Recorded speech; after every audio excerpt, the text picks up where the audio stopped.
Hello, Bacho. Let's read a given question. The question says, at time t equal to 0, a disk of radius 1 meter starts roll without slipping on a horizontal plane with an angular acceleration of alpha 2 by 3 radian per second square. A small stone is stuck to the disk. At t equal to 0, it is at the contact point of the disk and the plane. Later, at time t equal to root pi seconds, the stone detaches itself and flies off tangentially from the disk. The maximum height in meter reached by the stone measured from the plane is 1 by 2 plus x by 10. The value of x is dash. We can take the value of g as 10 meter per second square. So for this question, जो key concept यहाँ पे we need to understand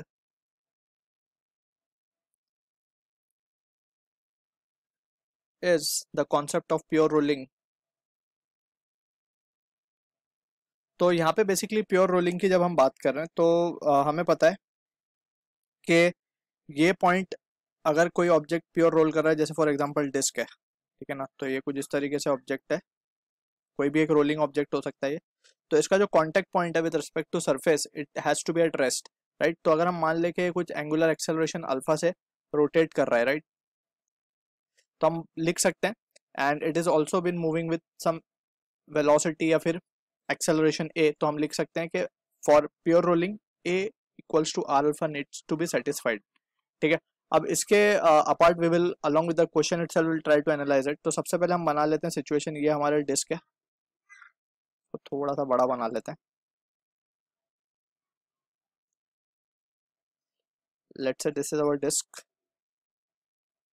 this is a centre point, ये plane surface है हमारा, ठीक है। अब यहाँ पे हो क्या रहा है कि यहाँ पे कोई एक स्टोन अटैच्ड है यहाँ पे, ठीक है ना, कॉन्टेक्ट पॉइंट पे बोला गया टी इक्वल टू 0 पे, टी इक्वल टू 0 पे, ठीक। अब बोला जा रहा है कि कुछ time t equal to root pi second के ये जो है स्टोन डिटैच हो जाता है। तो यहाँ पे अगर हम मान ले कि लेट सपोज ये कुछ इस पॉइंट पर आकर के डिटैच हो रहा है and this is making an angle theta, ठीक है। तो यहाँ पे हम क्या लिख सकते हैं कि जो थीटा की वैल्यू हम कैलकुलेट करेंगे पहले, तो उसके लिए we will be using, since के this disk is having an angular acceleration of constant value, that is alpha equal to 2 by 3 radian per second square, तो हम क्या लिख सकते हैं by second equation of motion, that is theta equal to omega naught t plus half alpha t square। यहाँ से हम क्या लिख सकते हैं, since initial angular velocity हमें given है, it has been given a stone is stuck to the disk at t equal to 0, later time t the stone detaches itself tangentially from the disk, so at t equal to 0 पे it starts to roll, right। so at initial time t equal to 0 we can say angular velocity initial will be 0, तो theta will be equals to half of alpha t square, that is हम कितने time पे इसको find कर रहे हैं, ये theta हमें फाइंड करना है, तो हमें रूट पाई सेकेंड पे चेक करना है इसको, तो रूट पाई का स्क्वायर, तो रूट पाई का स्क्वायर तो पाई हो जाएगा, ये 2 से 2 कैंसिल, तो ये पाई बाय 3 आ जाएगा, theta is coming out to be pi by 3, और इसको हम लिख सकते हैं 60 डिग्री। तो ये 60 डिग्री पर जाकर के क्या करेगा, ये स्टोन जो है डिटैच कर जाएगा अपने इटसेल्फ, ठीक है। तो अब सबसे पहले हम ये हाइट भी फाइंड कर लेते हैं कि कितनी हाइट पे है ये फ्रॉम द ग्राउंड,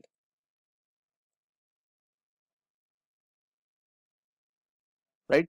तो अगर हम मान ले कि ये पॉइंट हमारा ओ है, तो यहाँ पे हम लिख सकते हैं कि ये जो हाइट आएगी h, तो h को हम लिख सकते हैं r minus of r cos theta, क्योंकि ये ऊपर वाली साइड है, ये r कॉस थीटा के बराबर होगी, ठीक है। तो r minus of r cos theta, और r हमें 1 गिवन है, तो 1 minus of 1 into cos theta will be cos 60, cos 60 will be half, right, and ये तो 1 है basically, and cos 60 is half, तो 1 minus of half will be half. तो h की वैल्यू पॉइंट जो बेस है बेसिकली जो प्लेन है, राइट, उससे h बाई 1/2 पे तो ये डिटैच हो रहा है। अब डिटैच होने के बाद ये टेंजेंशियली मूव कर रहा है, it is been given in the question, so it is been moving with tangentially. तो जब ये टेंजेंशियली मूव करेगा, तो लेट्स से इसकी वेलोसिटी कुछ इस तरीके से इसको बना लेते हैं प्रॉपरली, ठीक है। ये v वेलोसिटी से कुछ यहाँ से डिटैच कर जाएगा। अब we have to calculate this angle, so हमें पता है ये एंगल जो है बेसिकली 60 डिग्री हमें मिला। यहाँ से अगर हम एक वर्टिकल ड्रॉ करें, तो ये एंगल भी 60 डिग्री हो जाएगा, ये एंगल 30 हो जाएगा, तो ये एंगल अगेन 60 डिग्री हो जाएगा, ठीक है। तो 60 डिग्री पे कुछ प्रोजेक्ट होगा एंड फाइनली ये कुछ इस तरीके से इट विल बी मूविंग, ठीक है। तो इसका अब हम मैक्सिमम हाइट कैलकुलेट कर सकते हैं। तो मैक्सिमम हाइट के लिए हमारे पास फॉर्मूला है फॉर अ प्रोजेक्टाइल, जो कि ग्राउंड टू ग्राउंड प्रोजेक्टाइल का केस आ गया अब यहाँ पे, ठीक है। तो we can write from here for maximum height जो एक्सप्रेशन हम लिखते हैं वो क्या लिखते हैं, it is u square sine square theta upon g, right. अब यू स्क्वायर तो हमारे पास v की वैल्यू हमें पहले निकालनी पड़ेगी, ये v कितना आ रहा है हमारे पास, ठीक है। तो v के लिए हम क्या करेंगे, इसको हमने u v v बोल देते हैं, तो v निकालेंगे पहले हम। तो v के लिए हम क्या देख सकते हैं, we will do the calculation वो ये। तो उसके लिए सबसे पहले हम फाइंड करते हैं इस पॉइंट पे, इस पॉइंट को अगर हम नाम दे दें b, ठीक है। तो b पॉइंट पे हम ओमेगा फाइंड कर लेते हैं पहले, ठीक है। तो for that we will see कि omega final will be equals to omega initial plus of alpha t, first equation लगा सकते हैं। तो ओमेगा नॉट टू जीरो है, that is initial velocity, angular velocity, omega final that is at point b पे जब कितने time बाद आएगा बी पे, वो रूट पाई टाइम बाद आएगा, ठीक है ना। तो अल्फा 2/3 है and this is been given as root pi, तो ये आ जाएगा 2 root pi by 2/3 root pi. तो ये वैल्यू आ रही है हमारे पास ओमेगा की एट पॉइंट दिस बी। तो हम यहाँ से v निकाल सकते हैं, v will be r into omega, तो v की वैल्यू भी यही हो जाएगी क्योंकि r की वैल्यू तो 1 है, ठीक है। तो अब इसको सिंप्लीफाई कर लेंगे, तो इसको जब स्क्वायर करेंगे तो 4/9 पाई साइन 60 की वैल्यू √3/2 का स्क्वायर हो जाएगा बेसिकली, तो 3/4 सॉरी, एंड इंटू 1/10 कर देते हैं इसको, g की वैल्यू 10 ले रहे हैं हम यहाँ पे। तो इसको जब हम सिंप्लीफाई करेंगे, ये कैंसिल। अब यहाँ से इसको फर्दर सिंप्लीफाई करने पे वी कैन सी के जो वैल्यू आ रही है 3 1 जा 3 3 जा, तो पाई/30 पाई/30 आ रही है, ठीक है।